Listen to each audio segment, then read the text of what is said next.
Let us first examine Europe's digital development path and the European Commission's objectives and guidance for member states, as well as the history of Dataspace Europe Limited within this development.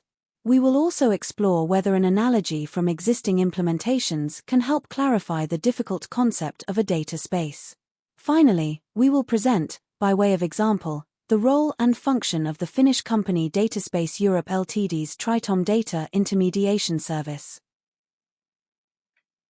European Digital Decade covers 2020 to 2030, with data at its core. For this reason, in February 2020, the Commission published the European Data Strategy. The strategy aims to create functioning data single markets across the EU. It includes 5 major regulations designed to ensure fair and more efficient use of data, as well as better data availability.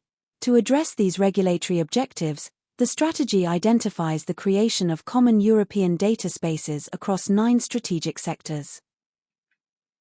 So-called data space technologies include data intermediation services, which form the backbone of data exchange, and connectors, which provide a cost-effective, secure, and easy connection to data intermediation services. In early 2024, the Data Governance Act came into force in Finland.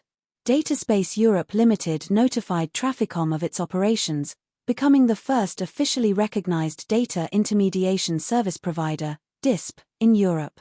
Here is a brief overview of our company and its alignment with EU objectives. Data spaces are a difficult concept to grasp. People want to find a familiar analogy they already understand. In this presentation, the pan-European telephone network is compared with common European data spaces. In telephone networks, people are connected to each other. In data spaces, different information systems are connected. The identification and connection method in a telephone network is based on the SIM card.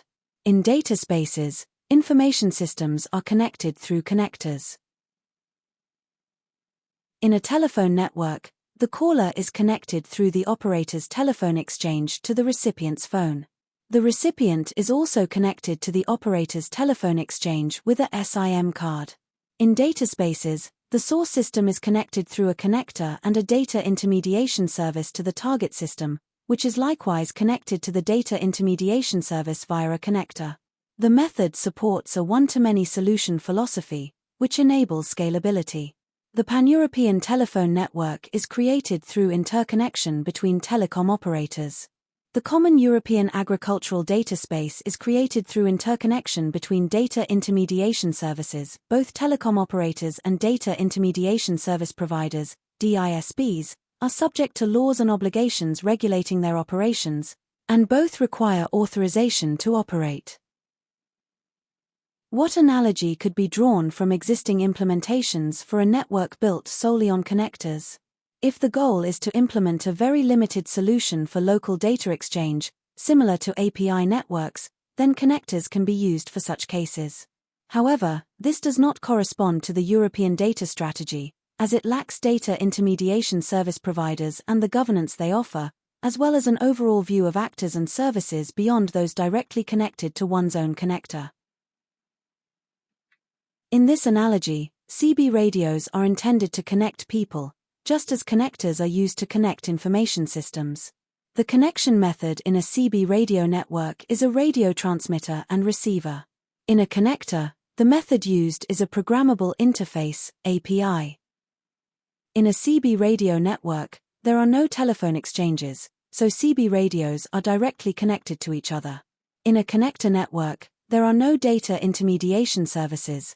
Instead, connectors are directly connected, point-to-point. As a result, this does not provide the benefit of scalability. In a connector network, one can only see the parties to which there is a direct connection. The opportunities of the entire common European agricultural ecosystem remain invisible, and connectors do not provide governance of distributed data locations and services. The implementation idea for common European data spaces is to use existing solutions as the foundation for establishing them. In agriculture, numerous SaaS services are already in use. This is often referred to as a multi-actor environment, or more formally, a decentralized service and data location architecture. What is needed are federating services, compared to Gaia-X, which can provide users with a unified overview of services, governance tools, and the ability to securely and transfer data based on given consent between different services. This is the core task of a data intermediation service. Common European data spaces are created by networking data intermediation services. Work towards this goal has already been carried out in the PotatoX project, where a proof of concept for interconnectivity between the Tritom Data Intermediation Service and DGA was implemented. The working title of this implementation was Bridge. This work is now being continued in the Data for Food 2030 project. Here are some pros and cons of the bridge-based implementation. Advantages: capable of connecting different types of data intermediation services. No need for service catalogs. Near real-time operation. Easy to maintain and develop. Disadvantages when one bridge connects more than two data intermediation services. Single point of failure. If the bridge fails, all interconnections between data intermediation services are interrupted. Ownership problem. Who has the authority to decide who can join? The independent action of each data intermediation service provider is at risk. Works in a small-scale test, but cannot serve as a solution for a larger network. To avoid the drawbacks mentioned above, the bridge cannot be a centralized service. Better fault tolerance and service sovereignty in a data space would be achieved if each data intermediation service had its own bridge, through which it connects to the common European agricultural data space. In this approach, standardization and providing the bridge to data intermediation services as a ready-to-deploy installation package would be advisable. Building the awareness and orchestration of such a network requires careful planning and should not be the sole responsibility of any individual DISP. Instead, it should be developed collaboratively, for example within the CEADS project. The European Data Strategy designates common European data spaces across 9 different strategic sectors, and the Data Governance Act, DGA, describes and defines the requirements for the data intermediation services provided by DISPs. Developing interoperability between data intermediation services is therefore proposed as a key task for the CEADS project workshops, in order to enable the creation of common European data spaces in line with the European Data Strategy. I hope you found this useful.